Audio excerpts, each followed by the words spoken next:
Mi profesora me humilló por saber más que ella. Demostré que tenía razón. Nadie me pidió disculpas. ¿Alguna vez tuviste un profesor que estaba completamente equivocado sobre su propia materia? Mi profesor de geografía, el señor Ramírez, dijo con toda la seguridad del mundo que Australia era más pequeña que Groenlandia. Cuando levanté la mano con educación para corregirlo, se rió y soltó un buen intento, jovencita, pero llevo dando clases de esto 15 años. Creo que sé bien mis continentes. Sacó ese mapa mundi amarillento que colgaba detrás del escritorio y señaló, todo convencido, los dos territorios. ¿Lo ves? Mira bien. Groenlandia es obviamente mucho más grande. Esto es geografía de segundo año, no es ciencia de cohetes. Toda la clase se giró para mirarme como si yo fuera la loca del pueblo intentando corregir a Einstein. Traté de explicar que las proyecciones de los mapas distorsionan el tamaño de las tierras cerca de los polos, haciendo que Groenlandia parezca gigantesca, aunque sea mucho más pequeña que Australia. Pero él solo hizo un gesto con la mano, cortándome a la mitad de la frase. No te humilles más, Sara.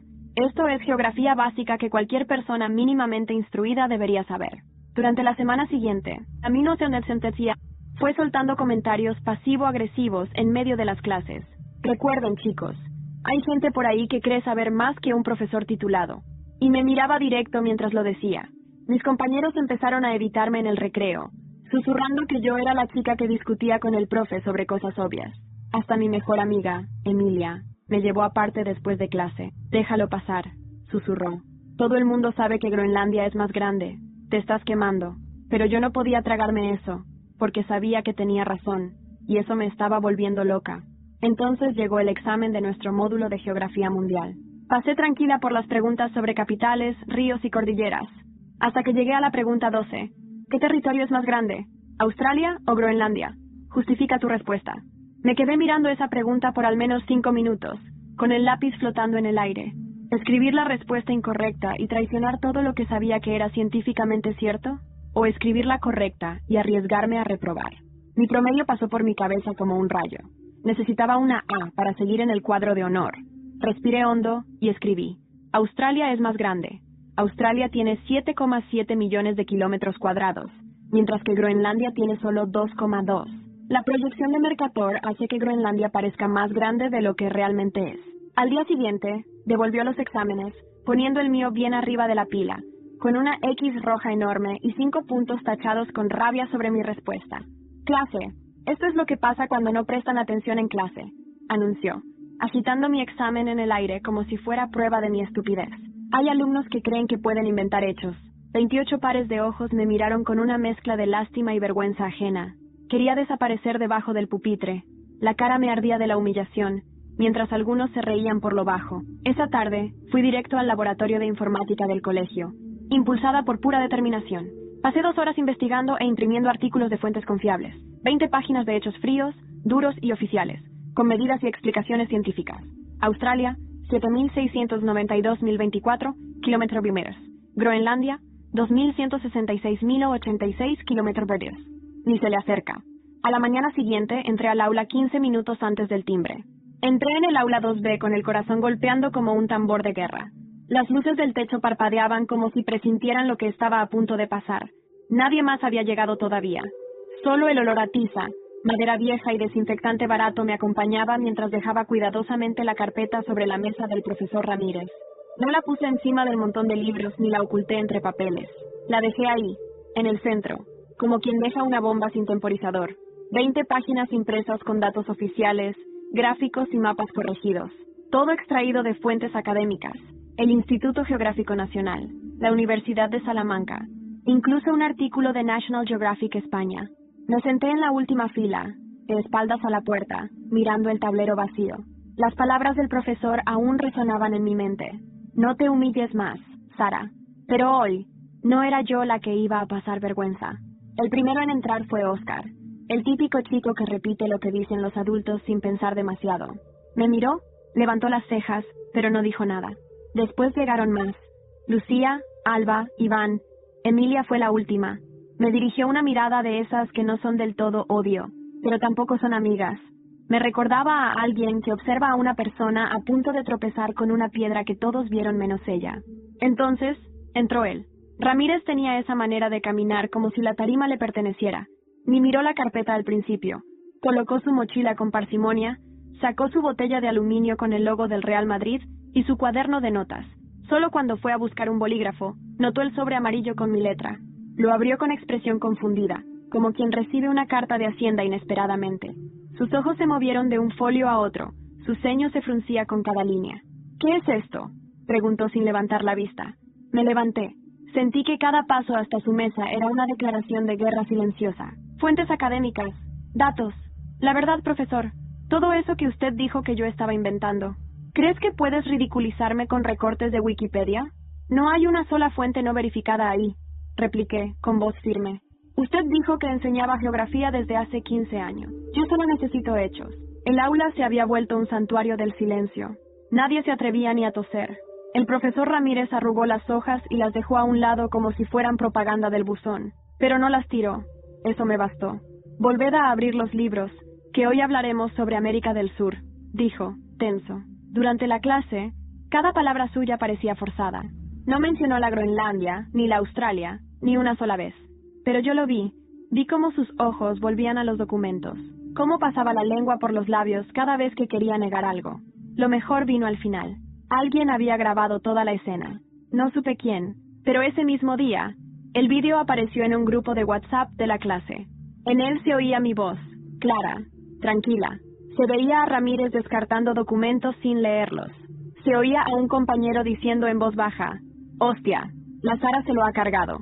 Para las 6 de la tarde, el vídeo ya había llegado a padres, profesores y hasta al grupo de antiguos alumnos. Me enteré porque mi madre me llamó llorando desde el trabajo. «¿Qué ha pasado, hija? La directora quiere hablar contigo mañana temprano». Y fue entonces cuando lo supe. Esto apenas estaba comenzando.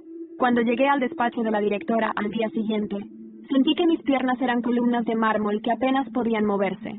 Me esperaban 2 personas, la directora, Mercedes Núñez, una mujer con fama de dura, pero justa, y otra mujer que no reconocí al principio, pelo corto, gafas rectangulares, rostro severo.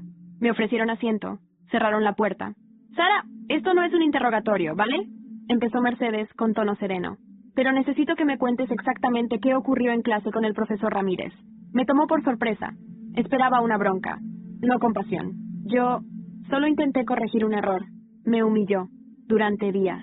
Y cuando vi la pregunta en la prueba, sentí que tenía que elegir entre mentir o perder mi honor. La otra mujer sacó una carpeta. Su nombre estaba en una pequeña placa sobre la mesa.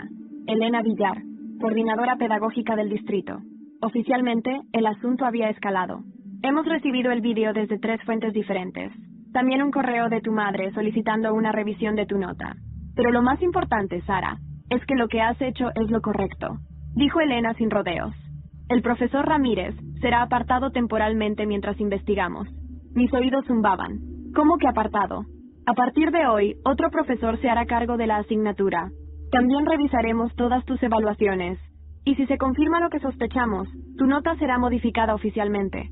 Mi cuerpo entero se aflojó. Por dentro quería gritar de alivio, pero por fuera solo pude asentir, atónita. ¿Y mis compañeros saben algo? Mercedes negó con la cabeza. No oficialmente, pero créeme, los rumores corren más rápido que nosotros. Y tenía razón. Cuando salí al patio pude sentirlo.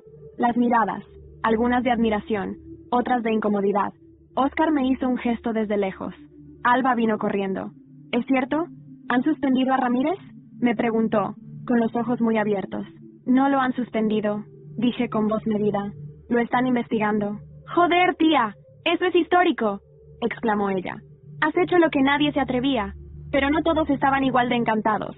Emilia se me acercó más tarde en la cafetería. Se sentó frente a mí sin pedir permiso, con una sonrisa torcida. Así que ahora eres la heroína, ¿no? No me interesa ser heroína, le respondí, seca. Claro, por eso mandaste imprimir 20 páginas. Por eso alguien grabó todo. Muy casual todo. No fui yo quien pidió el vídeo. Tú solo disfrutas de la fama.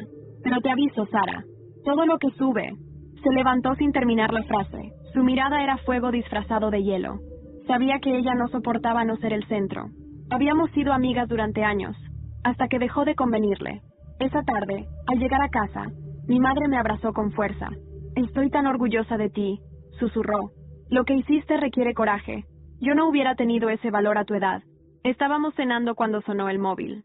Era una notificación del portal académico del colegio. Mi nota de geografía había sido actualizada oficialmente. Calificación: A, 9,8. Me quedé mirando la pantalla. Por fin, por fin. Pero mi paz duró poco.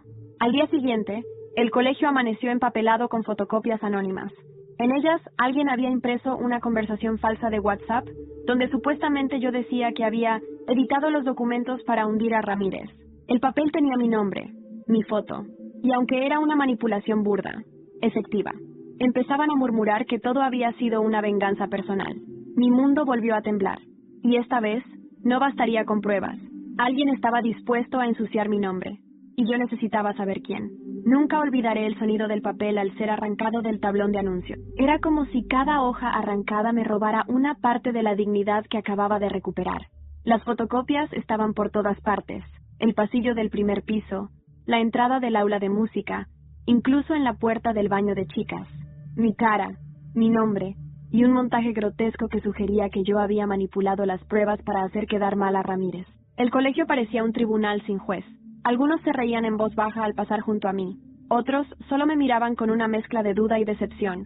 Hasta Alba, que el día anterior me defendía, hoy me evitaba la mirada. Entré corriendo al aula de informática. Quería comprobar si ese montaje podía rastrearse, si la conversación falsa podía desmontarse con algún programa. No sabía por dónde empezar. Solo tenía rabia. ¿Qué buscas?, preguntó una voz masculina detrás de mí. Era Iván. Nunca habíamos hablado mucho. El típico chico callado que siempre se sienta en la última fila y dibuja en los márgenes de sus cuadernos.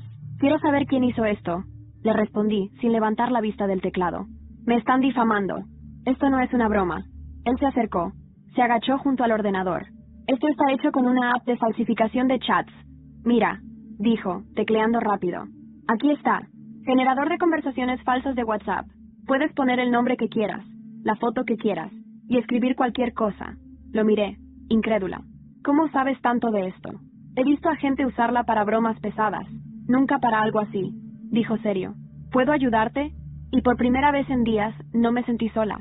Trabajamos juntos hasta última hora. Revisamos los metadatos del archivo, comparamos el formato de fuente, hasta encontramos una pequeña inconsistencia.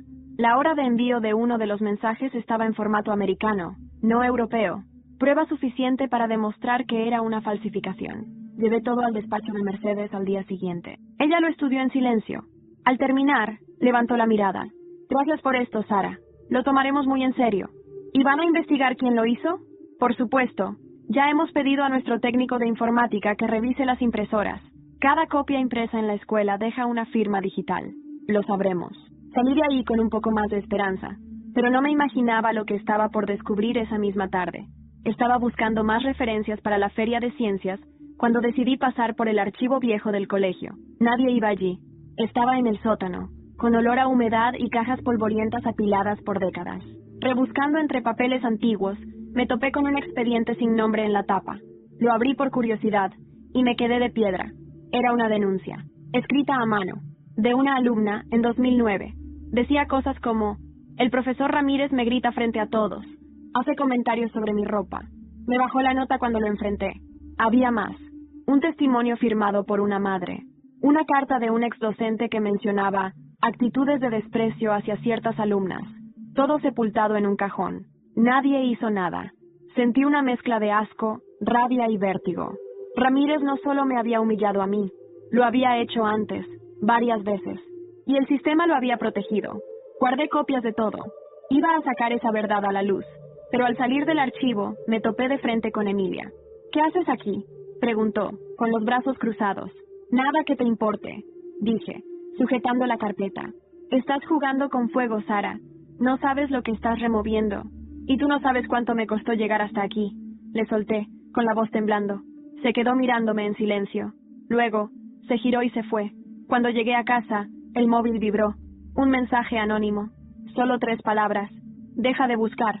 Lo acompañaba una imagen. Era una foto mía, sacada esa misma tarde. Desde fuera del archivo. Alguien me estaba siguiendo. No dormí esa noche. Me tumbé en la cama con la luz apagada, mirando el techo como si allí pudiera encontrar respuestas. Aquel mensaje anónimo seguía en mi móvil. Deja de buscar. 3 palabras. Una amenaza y un aviso al mismo tiempo. ¿Quién me estaba vigilando? ¿Quién más sabía lo que había encontrado? A la mañana siguiente, no fui al colegio. Mi madre pensó que era por la presión, por los rumores, por los papeles colgados, pero no, era por miedo. No a lo que me podían hacer, sino a lo que yo estaba dispuesta a descubrir. Pasé el día revisando las copias del archivo que había sacado del sótano. El expediente más antiguo era de una chica llamada Elena Márquez. Vi su nombre en una de las hojas con una caligrafía fuerte, en tinta azul. Según el documento, ella también había sido alumna de Ramírez. Y según las fechas, eso fue cuando él llevaba apenas 3 años enseñando. Busqué su nombre en redes sociales. No fue fácil, pero la encontré. Ahora tenía 30 y pico. Trabajaba como abogada en Zaragoza. Le escribí un mensaje, largo. Le conté quién era, qué me había pasado, lo que había encontrado. No esperaba respuesta, pero me contestó al día siguiente. Gracias por escribirme. No sabes cuánto he esperado este momento. Me citó para hablar por videollamada esa misma noche. Encendí el portátil con las manos sudando, y cuando su rostro apareció en pantalla, sentí que estaba viendo una versión adulta de mí misma, fuerte, cansada, pero intacta. No puedo creer que ese hombre siga dando clases, fue lo primero que dijo. Ahora está suspendido, pero están investigando. Lo que encontré, Elena, es grave, muy grave. Ella asintió. Yo intenté denunciarlo, pero nadie me escuchó. Incluso me bajaron la nota final, como castigo. Mis padres se asustaron, dijeron que no valía la pena, que olvidara todo, pero nunca lo olvidé. Le enseñé los documentos que había escaneado. Ella los reconoció. Hasta recordó detalles que no estaban escritos. Había otra chica, Laura. Ella sí se atrevió a hablar con el inspector educativo, pero después desapareció. Cambió de colegio. Nunca más supe de ella. El nombre quedó grabado en mi mente como un cuchillo.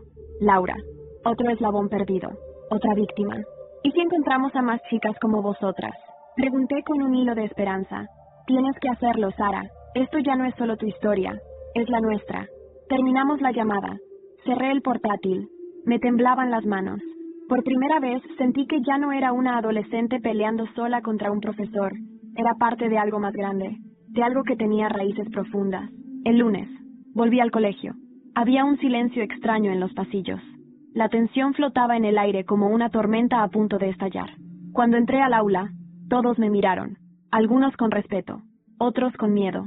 Me senté. Iván vino a mi lado y me dejó un pendrive. No digas que fue mío, susurró. Pero creo que deberías verlo. Esperé hasta llegar a casa para abrirlo. Dentro había una carpeta llamada Grabaciones. Eran audios, conversaciones grabadas de clases pasadas, Ramírez insultando a alumnos, comentarios machistas, amenazas veladas, incluso una grabación donde decía claramente, aquí mando yo. Si alguien quiere jugar al rebelde, se va a arrepentir. Sentí un escalofrío. Aquello era dinamita. Al día siguiente, llevé el pendrive a la directora.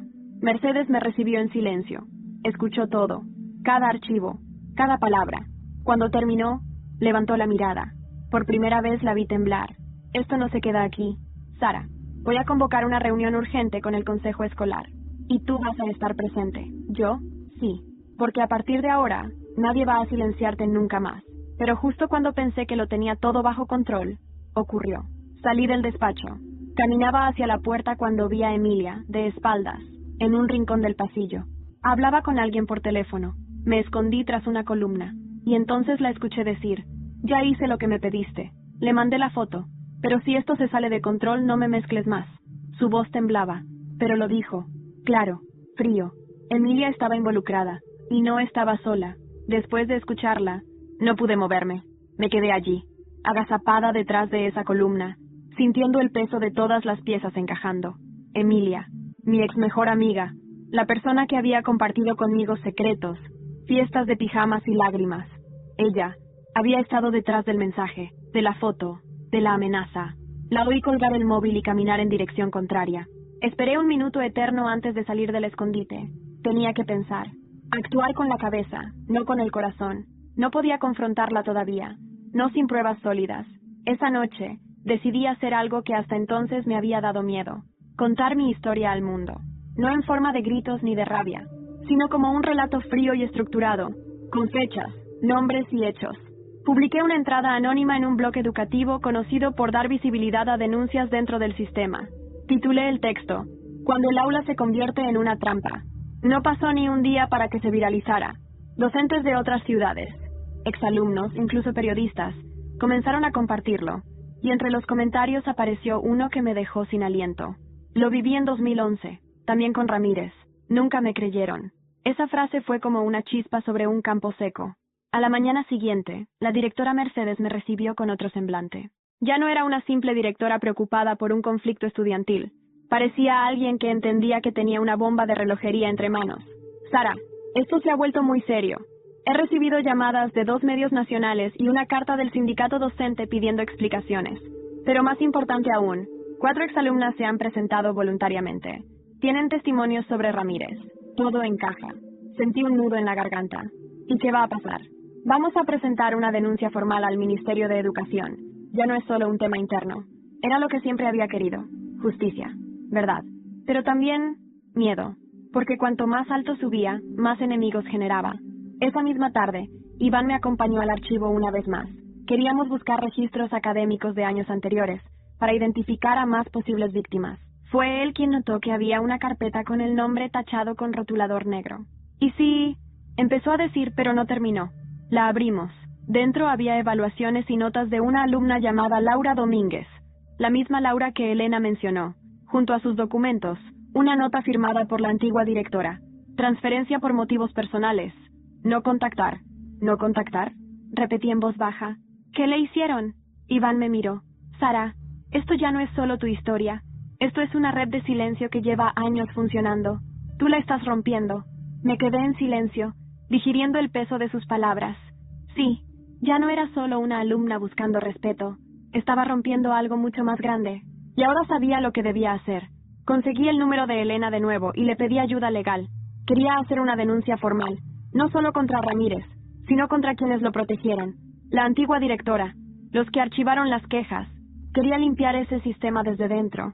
Y justo cuando empezaba a redactar el documento, recibí otro mensaje anónimo. Esta vez no era una amenaza, era un audio. Una grabación de Emilia, hablando con otra persona. Sara tiene pruebas de todo. Está a punto de reventarlo. Si no haces algo, te arrastrará contigo también. La voz de la otra persona era apenas un susurro, pero clara como el agua. Entonces, habrá que detenerla. Reproduje el audio 3 veces. Lo conocía. La voz. Era del subdirector del colegio. No sé cómo logré mantenerme en pie. Escuchar la voz del subdirector en esa grabación fue como sentir que el suelo bajo mis pies se agrietaba. Aquella figura siempre sonriente, que organizaba los actos de fin de curso, que hablaba de valores en las asambleas, también formaba parte del engranaje. Fui directa a casa, cerré la puerta con llave, bajé todas las persianas y puse el móvil en modo avión. No era paranoia, era instinto. Ya no confiaba en nadie. Mi madre me encontró sentada en el suelo de mi habitación, rodeada de papeles, documentos y el portátil abierto con las grabaciones. Se quedó en silencio por unos segundos. Luego se sentó a mi lado. ¿Qué está pasando, Sara? No podía seguir ocultándolo. Me están vigilando, mamá. Me están amenazando. El subdirector está implicado en todo esto. Y creo que Emilia también ha sido usada como intermediaria. No sé en qué más están metidos, pero... ¿Y por qué tú? ¿Por qué ahora? Porque fui la única que no bajó la cabeza. Mi madre se cubrió la boca con la mano. La vi temblar. No por miedo, sino por algo más profundo. Culpabilidad. Hay algo que no te conté, dijo de pronto. Algo de tu abuela. Me giré hacia ella, desconcertada. ¿Mi abuela? ¿La madre de papá? No, mi madre, suspiró hondo. También fue profesora, en los años 80, aquí, en Segovia, y fue expulsada por denunciar acoso dentro del sistema educativo. El expediente desapareció. Los compañeros le dieron la espalda. Nunca volvió a pisar un aula. Me quedé en silencio. Sentía que la historia se repetía en espiral. ¿Y nunca me dijiste nada? Quería protegerte. Pensé que si no sabías, no repetirías sus pasos. Pero ahora veo que eres igual que ella. Mi madre se levantó, fue hasta el armario y sacó una caja vieja de zapatos. Dentro, un cuaderno con el nombre de mi abuela, Isabel López Martín. Lo abrí con cuidado. Estaba lleno de notas escritas a mano, relatos de estudiantes ignoradas, profesores protegidos, cartas sin respuesta al Ministerio de Educación. Había una frase subrayada en rojo. La verdad puede doler, pero la mentira enferma. Esa noche no dormí. Leí todo el cuaderno. Cada historia, cada nombre, cada intento fallido de cambiar algo. Mi abuela no había sido derrotada. Había dejado un legado. Y yo pensaba seguirlo. Al día siguiente llevé el audio del subdirector, las fotocopias, el expediente de Laura, y el cuaderno de mi abuela a Mercedes. Se quedó paralizada al escuchar la grabación. Sara, esto ya no puedo manejarlo sola. Tengo que llamar a inspección educativa y probablemente a la policía. Hazlo, le dije. Ya no quiero silencio. Esa misma tarde se suspendieron todas las clases de geografía. Un inspector llegó al colegio. Se encerró con Mercedes durante horas. Al salir, me llamó. Nos has dado la base de algo muy grave. Hay muchas más personas implicadas de lo que imaginábamos. ¿Y qué van a hacer? Lo que se debería haber hecho hace años. Limpiar todo esto. Pero cuando volví a clase, alguien me esperaba en el pasillo. No era Iván, no era Emilia. Era una chica que no conocía. Morena, bajita, con una cicatriz junto al ojo. Se acercó en silencio, como si llevara años ensayando lo que iba a decir. ¿Tú eres Sara? Sí. ¿Y tú? Soy Laura. Laura Domínguez. Me quedé sin palabras. He estado escondida durante años. Pero tú me hiciste volver. Y ahora es hora de contar la verdad. Laura no estaba sola. Había muchas más como ella. Y ahora estaban listas para hablar. La primera vez que escuché la historia de Laura en su propia voz fue como recibir un golpe en el pecho. Estábamos sentadas en el patio interior del colegio, un lugar apartado donde apenas llegaba el murmullo de las aulas. Laura tenía esa forma de hablar pausada, como quien ha aprendido a elegir con precisión cada palabra. Cuando denuncié a Ramírez, no tenía pruebas, solo tenía mi palabra. Me llamaron exagerada, conflictiva, dijeron que era una alumna problemática. Mi madre, al principio, me creyó, pero luego se le quebró la voz. La dirección dijo que si seguíamos con la acusación, yo no podría presentarme a selectividad desde este centro. Nos ofrecieron la solución de cambiarme de colegio, a cambio de cerrar la boca. Y eso hicimos. No sabía qué decirle. Sentía un nudo en la garganta, una mezcla de rabia e impotencia que me removía el estómago. Yo pensaba que era la única, pero entonces vi tu historia, leí lo que escribiste, escuché tu voz en el vídeo, y comprendí que la única forma de cerrar esta herida es abriéndola por completo. Fue entonces cuando se me ocurrió. Laura, ¿y si no lo hacemos solas? Ella me miró, desconcertada. ¿Qué quieres decir? Una exposición, un espacio donde se cuenten todas estas historias, las tuyas, las de Elena, las de mi abuela, incluso la mía, no como víctimas, sino como sobrevivientes, como voces que no pudieron callar. Laura parpadeó, y por primera vez, sonrió. En los días siguientes, se lo propuse a Mercedes. Dudó, claro. Había miedo a remover demasiado, a que fuese visto como un ataque institucional, pero al ver cuántas personas estaban dispuestas a hablar, no pudo negarse. Hazlo, pero con respeto y con pruebas. La exposición se llamó Voces que no se callan. Se organizó en el salón de actos, con paneles informativos, grabaciones, recortes antiguos y testimonios escritos. Pusimos fotos, citas, incluso fragmentos del diario de mi abuela Isabel. Cada historia tenía un rostro, una línea roja, una conexión con el presente. Yo me encargué de montar una línea del tiempo, desde 1981 hasta 2025.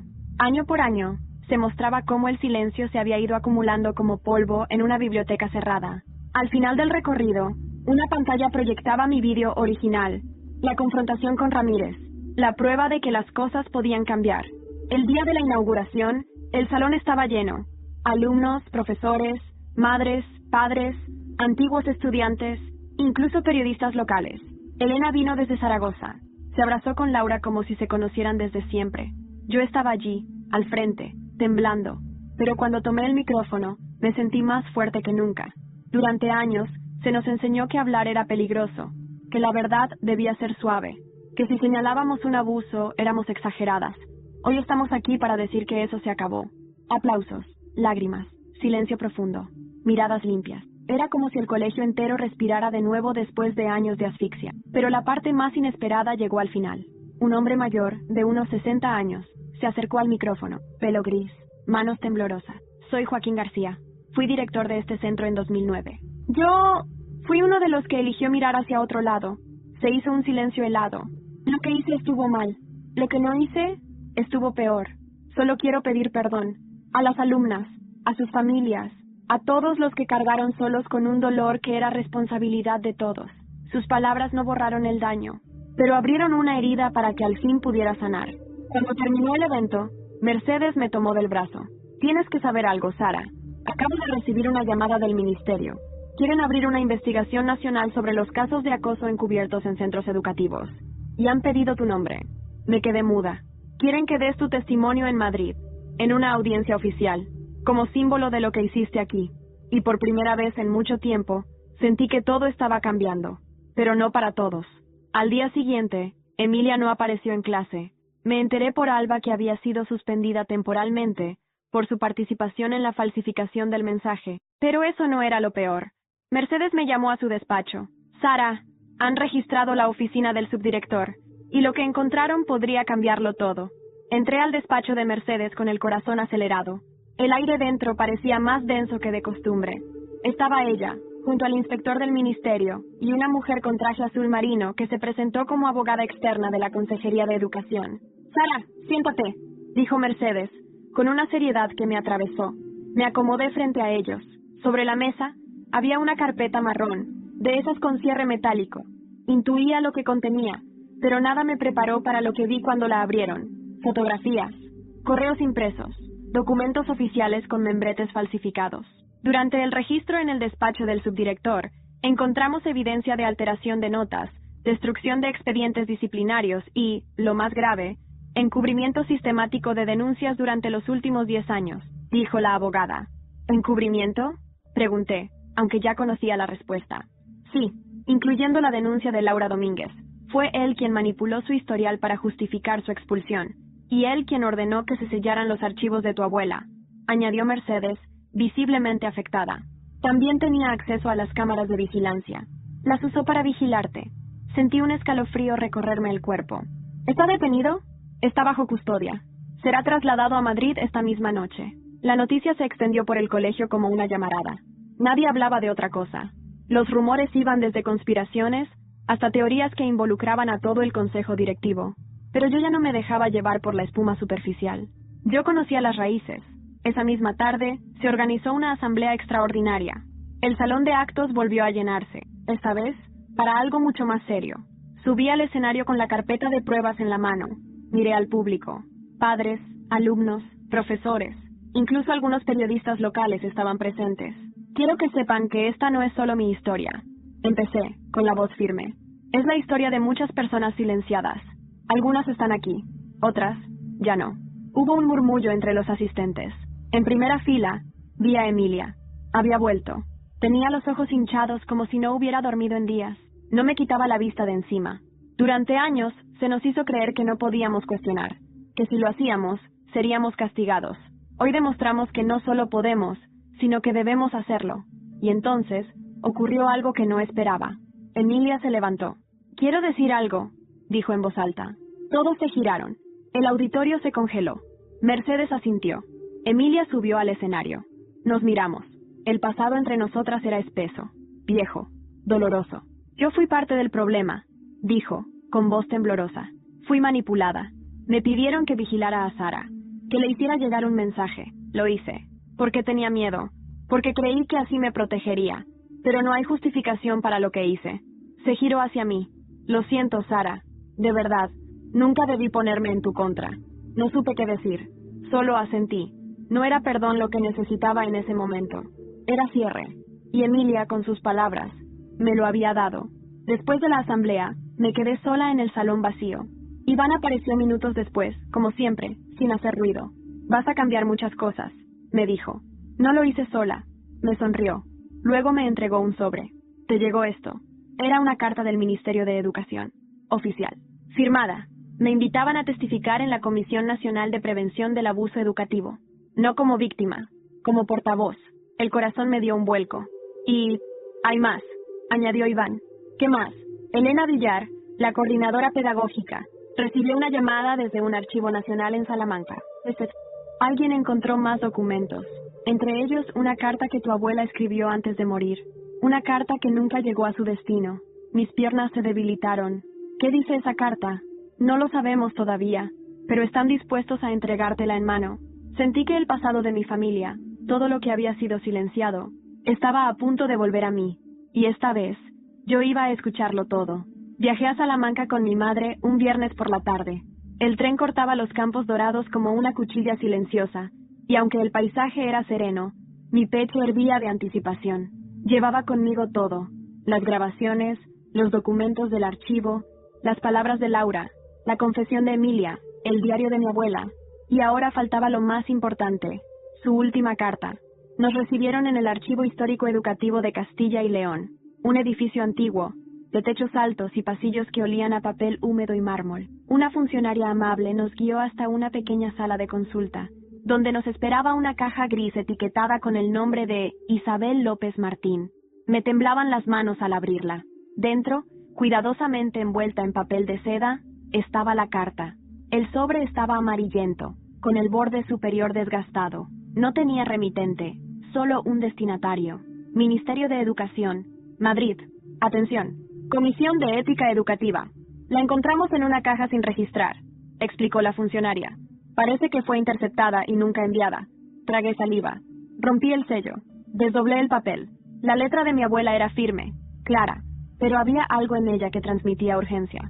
Leí en silencio, mientras mi madre me observaba con los ojos brillantes. A quien lea estas palabras, les ruego que no las ignoren como hicieron con mis anteriores denuncias. Este sistema ha enfermado. Protege a quienes abusan, silencia a quienes enseñan con el corazón, castiga a quienes denuncian la injusticia. He visto a niñas perder su confianza, a docentes marcharse destrozados, a la verdad encadenada por miedo al escándalo. Pero yo no voy a callar, no por mí, por ellas, por todas las que vendrán después de mí, porque algún día alguien abrirá esta carta, y ese alguien entenderá que la lucha es más grande que una persona, que las raíces de la injusticia no se podan, se arrancan de raíz. A mi nieta, si llegas a leer esto algún día, sé más valiente que yo. Habla incluso cuando tiembles, porque solo quien habla transforma. Me derrumbé, lloré sin vergüenza, frente a los documentos, frente a mi madre, frente a mí misma, porque en esas palabras entendí todo. No era una lucha reciente, era una cadena de voces, una herencia que había llegado hasta mí para no romperse nunca más. De vuelta en Segovia, algo había cambiado. El colegio ya no era un campo de batalla, sino un terreno en reconstrucción. Ramírez fue oficialmente destituido. El subdirector, cesado e investigado por múltiples cargos. Emilia, tras su suspensión, pidió trasladarse de centro.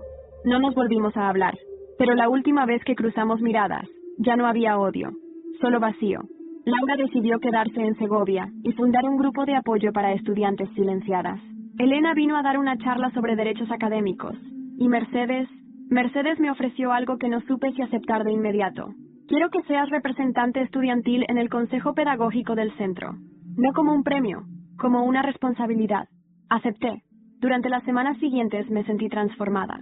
Ya no era la chica que levantaba la mano y era callada. Era la que creaba espacios donde otras pudieran hablar sin miedo. Iván y yo seguimos unidos.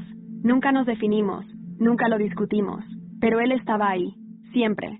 Y eso, en medio de tanto caos, fue mi refugio silencioso. Y llegó el día de Madrid. Me sentó vestida con un traje azul oscuro, el mismo color que usaba mi abuela en sus fotos. Subí al estrado de la Comisión Nacional. Había cámaras, micrófonos, periodistas.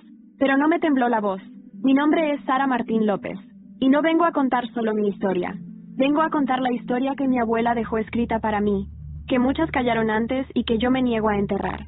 Cuando terminé, el silencio fue absoluto. Después, una ovación lenta, sentida. Sabía que nada volvería a ser igual. Y sin embargo, la vida no había terminado de darme sorpresas. Al llegar al colegio unos días después, encontré un sobre blanco dentro de mi casillero. Sin nombre, sin sello. Dentro, una hoja con solo una frase escrita a mano. No todos los culpables han caído. Aún queda uno. Durante horas sostuve aquel papel en mis manos. Aún queda uno. ¿Quién? ¿Cómo? Porque ahora me sentí invadida por una mezcla incómoda de alivio y terror.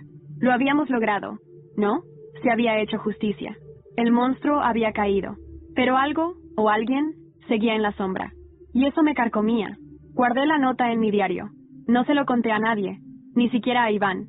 Me sumergí en los archivos digitales del colegio. Repasé los nombres del consejo escolar, los de las antiguas direcciones, incluso antiguos compañeros de Ramírez que ya se habían jubilado. Busqué en foros, artículos, registros públicos, cualquier indicio. Una tarde, Mercedes me pidió que la acompañara al despacho. Su rostro estaba más apagado de lo habitual. Sara, hay algo que no te he contado, algo que he descubierto recientemente, y que puede estar relacionado con esa nota que recibiste. Me senté sin decir nada. Al revisar los archivos de evaluación internos, Descubrimos algo extraño. Durante al menos 5 años, las notas de ciertas alumnas fueron manipuladas por alguien dentro del sistema administrativo. No era solo Ramírez. Alguien más las ejecutaba. Alguien con acceso al software y al archivo físico. No firmaba nada, pero sabemos que era él. Luis Esquivel, el antiguo técnico administrativo del centro. Luis, el hombre de las gafas grises que se jubiló el año pasado. Mercedes asintió. Nunca lo vinculamos con nada. Siempre fue discreto, inofensivo, pero encontramos pruebas de que, por orden de Ramírez, modificaba expedientes, borraba quejas y enviaba cartas falsificadas a familias.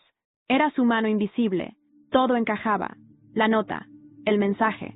Aún quedaba uno, y ese uno había huido sin ruido. Mercedes me ofreció participar en la denuncia formal.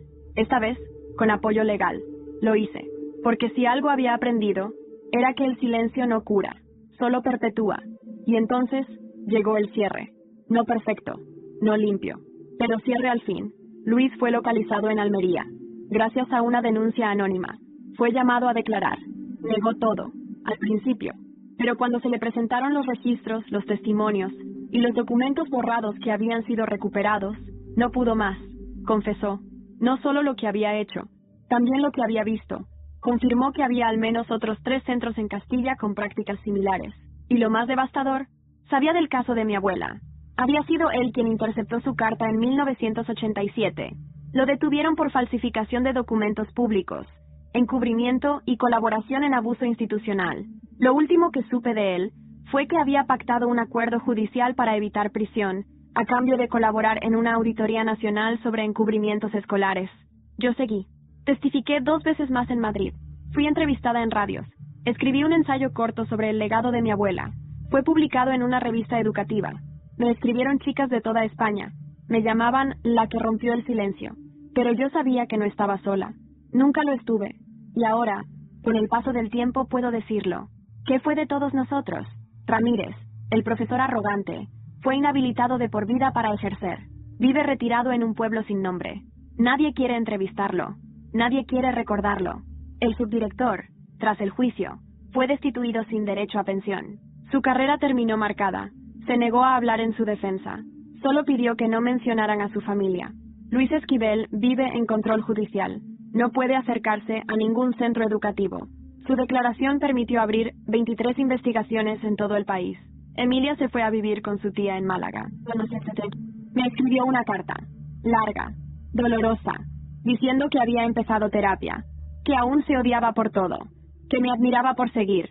No le respondí, no por rencor, sino porque hay heridas que solo el tiempo debe tocar. Iván y yo seguimos viéndonos. Compartimos silencios, charlas largas, miradas que dicen más que cualquier confesión. Nunca le puse un nombre a lo nuestro, pero si me preguntas, él fue el único que siempre estuvo cuando el resto se desmoronaba.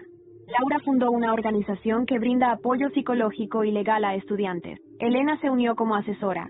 Las llaman las silenciadas, pero para mí son las que despertaron. Mi madre.